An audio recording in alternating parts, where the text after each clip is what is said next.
কোরআন শরীফের সঠিকভাবে তেলাওয়াত করা। উচ্চ আওয়াজে বলেন না সুবহানাল্লাহ। আমরা কোরআন পড়ি হাফেজের মতো গড় গড় গড় গড় করে পড়া এক জিনিস। কোরআন পড়ার মধ্যে একটা হচ্ছে কোয়ান্টিটি, একটা হচ্ছে কোয়ালিটি।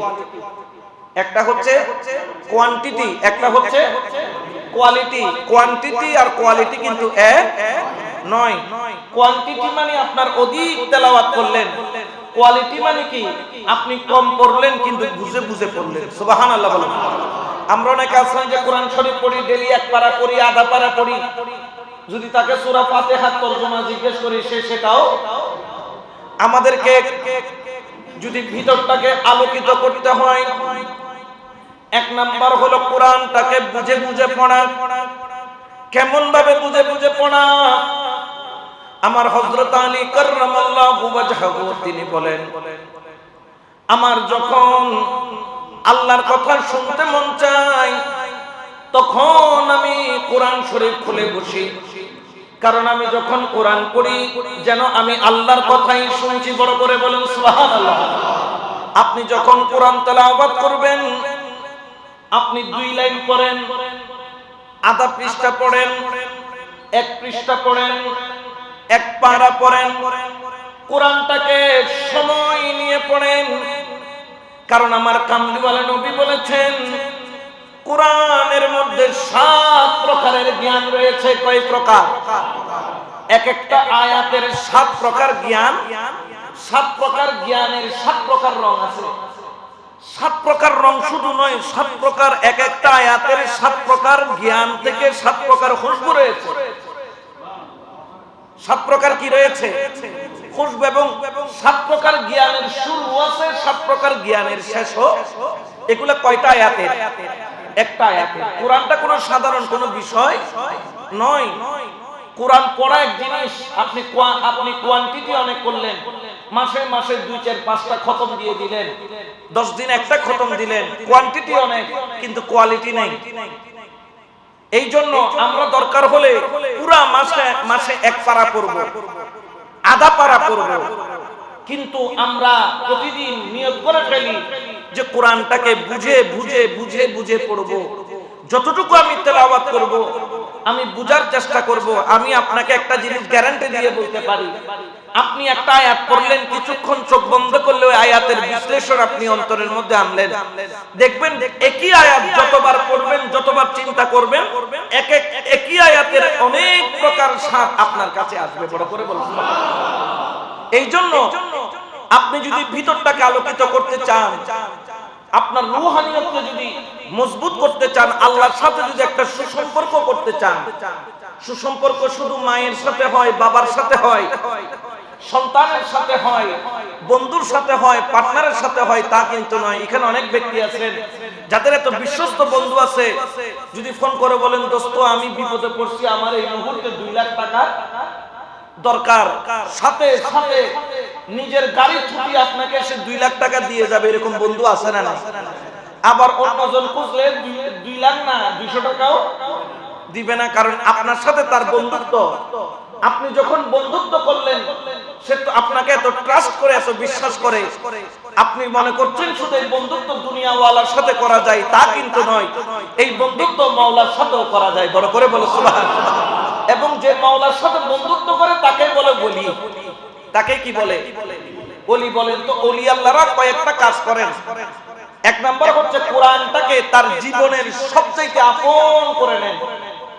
আপনি এটা যে আল্লাহর কালাম, অনেক নাস্তিকরা কিন্তু মানতে চায় না, তারা বলে এটা বান্দার সৃষ্টি। কিন্তু আজ পর্যন্ত কোরআনের বিপরীতে সূরা ইখলাস বা সূরা ফিল এরকম একটা ছোট ছোট সূরার বিপরীতে একটা সূরা বা একটা পংক্তি আজ পর্যন্ত কেউ আবিষ্কার করতে পারে? কিয়ামত পর্যন্ত পারবে? আল্লাহর এই কোরআন, এটা যে আল্লাহর যে প্রদত্ত কিতাব, এটার প্রমাণ কি বিশ্বের মধ্যে সবচেয়ে যে কিতাবটা বেশি পঠিত হয়, পড়া হয়, সেই কিতাবের নাম হচ্ছে কোরআন। এবং পৃথিবীতে অনেক বড় বড় মনীষীদের অনেক দামি দামি কিতাব আছে, কিন্তু কোন কিতাব 20 বছর 50 বছর পর এটার একটা তাহাসির হারিয়ে যায়, এটার একটা গুরুত্ব হারিয়ে যায়। 20 বছর 30 বছর এটার একটা ভাইব থাকে, একটা আলাদা একটা ভাইব থাকে। কিন্তু দেখা যায় আরেকটা নতুন বই এসে আগের বইটার গুরুত্ব কমিয়ে দেয়। কিন্তু একটা কিতাব যেটা 1400 বছর পর্যন্ত নির্দিষ্ট একটা ভাইব ধরে রেখেছে এবং সমান তালে মানুষের হৃদয়ে জায়গা করে নিয়েছে, সমান তালে মানুষ রিচার্জ করছে। শুধু আপনি মনে করছেন মুসলমানরা করছে, তা কিন্তু নয়। ইহুদি, খ্রিস্টান, নাসারা তারা পর্যন্ত কোরআন গবেষণা করতেছে, কোরআন থেকে নতুন নতুন প্রযুক্তি বের করতেছে এবং যত পড়তেছে তত জ্ঞান বাড়তেছে, যত পড়তেছে তত জ্ঞান বাড়তেছে। এটার মূল কারণ কি? কারণ হচ্ছে বান্দার লিখিত কিতাবের মধ্যে ত্রুটি থাকে, আল্লাহর লিখিত কিতাবের মধ্যে, দেওয়া কিতাবের মধ্যে কোনো ত্রুটি থাকে না। জালিকাল কিতাবু লা রাইবা ফীহি হুদাল লিল। এই জন্য এটা হিদায়াত পাবে কে? যে মুত্তাকি হবে। তো মুত্তাকি যদি হতে চান, আপনি কোরআন থেকে যদি তাকওয়া অর্জন করতে চান, তাহলে কোরআনটাকে আপনি শুধু রিডিং করে নয়, কোরআনটা বুঝে পড়ার দরকার আছে না নাই? নিজে গবেষণা করার চেষ্টা করুন। অনেক মুফাসসিরদের তাফসীর আছে, অবশ্যই তাফসীর দেখবেন ভালো, কিন্তু আগে আপনি একটু নিজেকে, কারণ আপনার ভিতরেও তো মাওলার নূর, মাওলার জ্যোতি আছে, হয়তোবা সেটা আপনি অনুধাবন করতে পারছেন না। আপনি যে আশরাফুল মাখলুকাত হয়েছেন, আপনার কি গুণ আছে আশরাফুল মাখলুকাত হওয়ার? আপনি তো কয়েক ফোঁটা নাপাক বস্তু থেকে, কয়েক ফোঁটা নাপাক পানি থেকে তৈরি, আপনার তো কোনো গুণ নাই। আপনি কেন গুণী হলেন?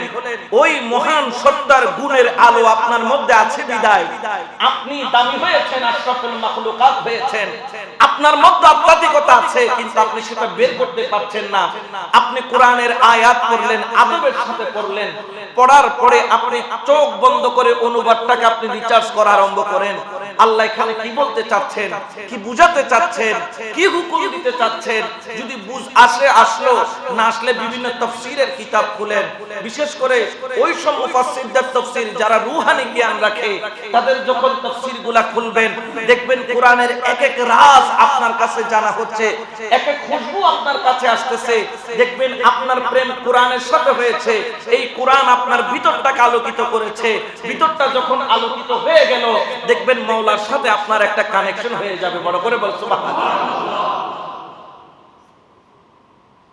আর কোরআন তো এমনি পড়লেও সওয়াব, দেখলেও সওয়াব, ওযু করে ধরলেও সওয়াব, চুমা দিলেও সওয়াব। কোরআনের এক একটা হরফের বিনিময়ে আল্লাহ পাক 10টা করে নেকি কিয়ামতের ময়দানে আল্লাহ দান করবেন। বড় করে বল সুবহানাল্লাহ। এই কোরআন শুধু 10টা করে নেকি দান করে তা নয়, এই কোরআনের সাথে যার বন্ধুত্ব হয়, এই কোরআনের সাথে যার প্রেম হয়, এই কোরআনের সাথে যার ভালোবাসা হয়, এই কোরআনের সাথে যার আত্মা মিলে যায়, খোদার কসম এই কোরআন কিয়ামতের ময়দানে যখন 12 সূর্যের তাপ পড়বে আপনার মাথার উপর, সবাই যখন বেসাহারা হয়ে যাবে, ওয়াকালাল ইনসানু মা লাহা ইয়াউমা ইযিন তুহাদ্দিসু আখবারাহা, যখন মানুষ বলবেন এটা কি, আল্লাহ বলবেন এটার নামই কিয়ামতের ময়দান। কিছু মানুষের মাথার উপর দেখবেন শামিয়ানা হয়ে আছে, ভালো করে নজর করে যখন দেখা যায় তার মাথার উপর কোরআনের আয়াতগুলা, কোরআনের পৃষ্ঠাগুলা, কোরআনের অক্ষরগুলা তার মাথার উপর শামিয়ানা হয়ে তার মাথার উপর ছায়া দিচ্ছে। তখন বলা হবে এই কোরআনের আয়াত তুমি তাকে ছায়া দিচ্ছ কেন? তখন এই কোরআন বলবে সে দুনিয়াতে আমাকে ছাড়ে নাই, আজকে কিয়ামতের ময়দান আমি তাকে ছাড়ি নাই। দুনিয়াতে সে আমাকে ভুলে নাই, আজকে কিয়ামতের ময়দান আমি তাকে ভুলি নাই। বড় করে বলে সুবহানাল্লাহ। তাহলে প্রতিদিন আমরা কোরআন তেলাওয়াত করব, যতটুকু সম্ভব এক পাতা পড়ি আর আধা পাতা পড়ি। আমি এক পারা পড়ি আর আধা পারা পড়ি। কোরআনটাকে বুঝে বুঝে পড়বো, তরজমাটা বুঝে বুঝে পড়বো। যদি সম্ভব হয় আলা হযরতের যেটা কানজুল ঈমান তাফসীর রয়েছে, কোরআনের তাফসীর, যারা সুন্নি তারা এটা করবেন, আর যাদের যেটা ভালো লাগে সেটা করবেন, কোনো অসুবিধা নাই। কারণ কোরআনের তরজমা কেউ কখনো ভুল ব্যাখ্যা, এক একটা ব্যাখ্যার মধ্যে এক এক খুশবু আছে, এক এক বাগানে ফুলের এক এক খুশবু, এক এক সৌন্দর্য, এক এক গার্ডেন, এক এক আলেম হচ্ছেন এক একটি বাগানের মতো। আপনারা পড়বেন, তবে আলা হযরতেরটা পড়লে বেশি মজা লাগে, কারণ উনি হুব্বে মুস্তাফা নিয়ে লিখেছেন, তো লেখার মধ্যে নজরিয়তের ভিন্নতা আছে, লেখার মধ্যে কিছু বৈশিষ্ট্য আছে। যখন রসুলের প্রেম নিয়ে, যখন ভিতর থেকে রসুলের প্রেম নিয়ে লেখে, তখন ওই লেখার মধ্যে একটা মেশকম্বরের খুশবু আসে। বড় করে সংগ্রহ করবেন, অনেক তাফসীর আছে, এগুলা করবেন।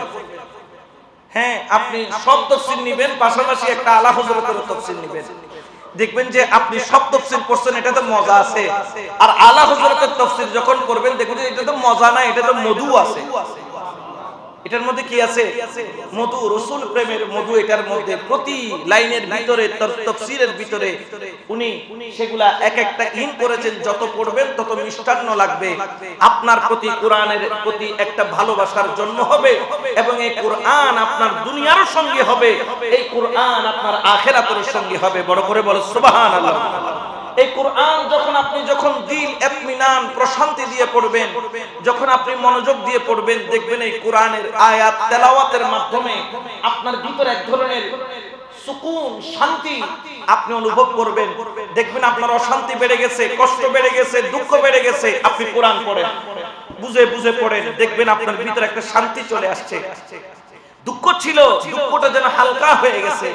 খোদার প্রেমের আয়াত যখন পড়বেন, আপনি যখন আল্লাহর মুহাব্বতের আয়াতগুলো পড়বেন, যখন আপনি বুঝতে পারবেন এই দুনিয়া এগুলো আপনার জন্য ক্ষণস্থায়ী বিষয়, আপনার মাকসুদের মঞ্জিল হচ্ছে লা ইলাহা ইল্লাল্লাহ, এবং যার মাকসুদের মঞ্জিল পৌঁছার জন্য রাস্তা হচ্ছে কোরআন এবং সুন্নাহ। আপনি যখন এগুলো তেলাওয়াত করবেন, দেখবেন আপনার দুঃখের মাত্রাটা কমে যাবে, অন্তরের প্রশান্তিটা বেড়ে যাবে। বড় করে বলেন না সুবহানাল্লাহ। আমি অনেক ব্যক্তিকে দেখেছি যারা ব্যবসা করছেন, এখানে কাস্টমার নাই, কোরআন শরীফ খুলে বসে গেছে, ছোট্ট কোরআন নিয়েছেন, তরজমা সহ পড়তেছে। এখন তো অ্যান্ড্রয়েড সেটের মধ্যে মোবাইল চলে আসে, তাফসীর চলে আসে, যখন কাস্টমার নাই মোবাইল পড়তেছে। কি ব্যাপার, আপনি মোবাইলে কোরআন কেন পড়েন? বুঝে এটা অভ্যাস হয়ে গেছে, না পড়লে ভালো লাগে না, কোরআনের সাথে একটা বন্ধুত্ব হয়ে গেছে। এই জন্য চেষ্টা করবেন কোরআনের সাথে একটা সম্পর্ক করার জন্য। কোরআন শুধু ছায়া দিবে তা নয়, কোরআন কিয়ামতের ময়দানে আপনার জন্য সুপারিশ করবে। কোরআন আপনার জন্য কি করবে? আপনার গুনাহ আছে, আপনার ভুল আছে, আল্লাহকে বলবেন, আল্লাহ তুমি তারে মাফ করে দাও। আমি তারে দেখছি, সে আমি কোরআনটাকে সবার উপরে রাখতো, গিলাফ দিয়ে পেঁচিয়ে রাখতো, অন্য কোন কিতাবের স্পর্শে রাখতো না, ওযু ছাড়া জীবনে কোনোদিন আমাকে ধরে নাই, আমাকে ধরে আগে বুকে বাজাইতো, তারপর চুমা দিত। আল্লাহ এত প্রেম আমার সাথে করছে, ও আল্লাহ সে গুনাহগার আমি মানি, সে পাপী আমি মানি, কিন্তু আমি কোরআন তো তার জন্য সাক্ষী হয়ে গেলাম। আল্লাহ আমি কোরআন সাক্ষী দিচ্ছি, তুমি তাকে জান্নাত দান করো। এই জন্য কোরআনের সাথে একটা প্রেমের সম্পর্ক করে তুলেন। খোদার কসম, ইলমে মারিফতের নূর আপনি কোরআনের অক্ষরে অক্ষরে পাবেন। আমরা তো কোরআনকে মানি, কিন্তু তেলাওয়াত শুধু ফেসবুক শরীফ তেলাওয়াত করি, কোরআন শরীফের কোনো খবর নাই। এই জন্য আপনি অবশ্যই আপনার সোশ্যাল মিডিয়ার দরকার যদি থাকে অবশ্যই ব্যবহার করবেন, কিন্তু খেয়াল রাখবেন সেই সোশ্যাল মিডিয়ার কোন যন্ত্র আপনার কবরে যাবে না, আপনার হাসরে যাবে না। কিন্তু এই কোরআনের সাথে সম্পর্ক করলে সেটা আপনার দুনিয়ারও সঙ্গী, সেটা আপনার কবরেরও সঙ্গী। আপনার যখন ডান দিক থেকে বাম দিক থেকে যখন মাটি এসে চাপ দিবে, সামনে থেকে পিছনে থেকে যখন মাটি এসে চাপ দিবে, একদিক দিয়ে ফরজ ইবাদত, একদিক দিয়ে সুন্নাত, একদিক দিয়ে নফল, একদিক দিয়ে কোরআন দাঁড়িয়ে যাবে। কোরআন বলবে, মাটি তুমি তাকে চাপ দিও না, কারণ আমি কোরআনকে সে আগলে রাখতো, আজকে তাকে আগলে রাখার দায়িত্ব আমি কোরআনের। বড় করে বল সুবহানাল্লাহ। মাটি বলবে, আমি তো ছাড়বো না। তখন মাটিকে আল্লাহ ইজাজত দিবেন, হ্যাঁ একটা চাপ দিয়ে যাও, তবে মায়ের বুকে সন্তান যেভাবে চেপে ধরলে সন্তানের কান্না বাড়ে না ঘুম আসে? মা যখন বুকের সাথে সন্তানরে বাজাইয়া চাইপা ধরে রাখে, সন্তান কি ব্যথা পায় না আনন্দ পায়? সে কি কষ্ট পায় না কম পায়? ঠিক তদ্রূপ ভাবে মাটি বলবে, মা সন্তানকে যেভাবে জড়াইয়া ধরছে, আমি একটু জড়াইয়া ধরে আমার হক আদায় করে আমি চলে যাব। আর এখানে 20 তলা 30 তলা বিল্ডিং বানাইছে, জীবনে কোনোদিন মসজিদের সাথে সম্পর্ক নাই, এমনি টাকার অভাব নাই, মসজিদের দান বাক্স দেখলে তখন এর তুই তার ফকির, এত বড় ফকির, মসজিদের দান বাক্স দেখলে সে গরিব হয়ে যায়। মাঝে মধ্যে তসবিহ নিয়ে পড়ে থাকে, যেন দান বাক্সের চোখে আছে না অনেক জায়গায়? এমনি তসবিহ নিয়ে পড়ে থাকবে, যেন দান বাক্স চলে গেলে আবার চোখ কি হয়ে যায়, খুলে যায়, এরকম অনেক আছে না? এর মতো বড় বখিল। আর বখিল হচ্ছে কার দুশমন? আল্লাহর দুশমন বলে না, কার দুশমন? আল্লাহর দুশমন। আর তো মসজিদে মাঝে মধ্যে দেখি যত সিরা ফাটা টাকা, যেগুলো ব্যাংকে চলে না, মার্কেটে চলে না, এইখানে 10 নাম্বার বাস আছে না, হেলবারে পর্যন্ত ওদের গালসায় মারি দেয়, ওদের ধরো থরটিয়া তুইলে কি দিয়ে দেয়। এই টাকা আসে এসে কোথায় দেয়? মসজিদে দেয়। কি লজ্জা, কত শরম, কত লজ্জা। এরকম আছে না নাই? 10 তলা 20 তলা বিল্ডিং বানাইছে, আল্লাহর প্রেমের কোনো খবর নাই। মাটির নিচে যখন গেছে কয় এবার তো তোরে পাইছি। দুনিয়াতে ধবধবায় হাঁটছিস, দুনিয়াতে জুলুম নির্যাতন করেছিস, অপরাধ করেছিস, বিল্ডিং এর উপর বিল্ডিং বানাইছিস, জমিনের মধ্যে ফাইলিং দিয়ে দিয়ে বিল্ডিং বানাইয়া ভাড়া খাইছিস, কিন্তু আমি আমার আল্লাহর শুকর আদায় করিস নাই। অতএব আমি মাটি তোকে ছাড় দেওয়ার কোনো সুযোগ, কারণ আমি আল্লাহর পয়গাম মেনে চলি, আল্লাহর হুকুম। আমি চুপ ছিলাম কেন? আল্লাহ আমাকে চুপ করিয়ে রেখেছে, কারণ আল্লাহ পাক বলতেছেন হয়তোবা সে হিদায়াত পাবে, হয়তোবা সে নিজেকে পরিবর্তন করবে। তোকে আল্লাহ সুযোগ দিয়েছিল, কিন্তু তুমি সেই সুযোগ গ্রহণ করো নাই।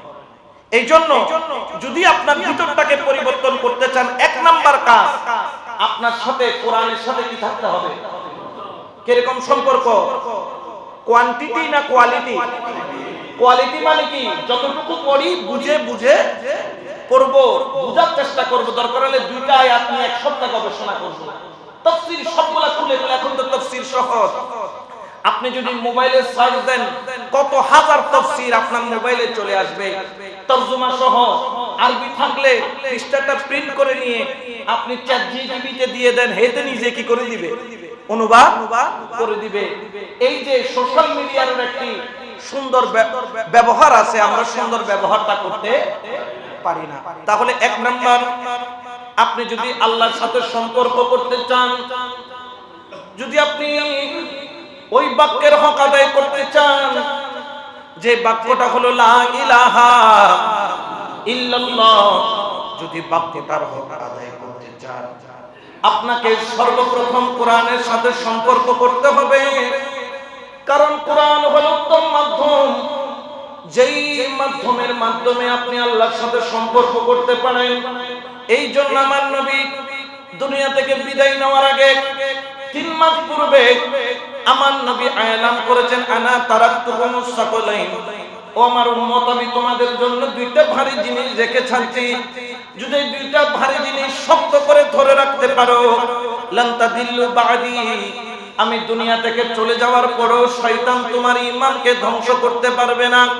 1 নাম্বার হলো কিতাবুল্লাহ, আল্লাহর কোরআন। আবার আরেক দ্বিতীয় নাম্বার হলো ইতরাতে আহলে বাইত, ইতরাতে আহলে বাইত, ইতরাতে আহলে বাইত। আমি নবীর আওলা তোমাদের জন্য রেখে গেলাম 2টা জিনিস, জীবনে কখনো ছাড়বা না। একটা হলো কোরআন এবং আহলে বাইত, আরেক রাওয়ায়াতের মধ্যে আছে কোরআন এবং সুন্নাহ। এই 2টা জিনিস তুমি যদি শক্ত করে আঁকড়ে ধরতে পারো, কেউ কিয়ামত পর্যন্ত তোমার ঈমান নিয়ে টানাটানি করতে পারবে না। কোরআন আর আহলে বাইতের মাঝখানে এমন একটা সম্পর্ক, কিয়ামতের ময়দানে আমি নবী যখন কাউসারের কিনারায় দাঁড়াবো, ওই মুহূর্তে আহলে বাইত আর কোরআন একে অপরের সাথে সংযুক্ত হয়ে দাঁড়াবে। এই জন্য কোরআনের সাথে একটা মুহাব্বতের সম্পর্ক রাখতে হবে।